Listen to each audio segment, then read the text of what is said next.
ચાલો મિત્રો, જોઈએ એક લઘુ વાર્તા. વાર્તાનું શીર્ષક છે જીવન. અવ્યાખ્યાયિત શબ્દ લાગે છે ને આ જીવન?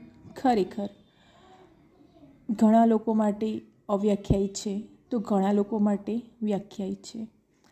સમજી જઈએ તો બહુ જ સરળ છે જીવન, અને જો ગૂંચવાઈ ગયા તો અભિમન્યુના ચક્રવ્યૂહ જેવું જ છે જીવન. દરેક ક્ષણને માણો.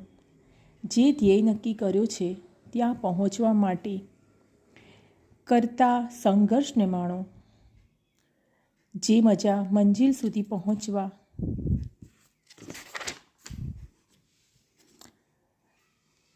કરેલી મુસાફરીનો આનંદ માણવામાં છે, તે મજા મંજિલ મેળવી લેવામાં નથી.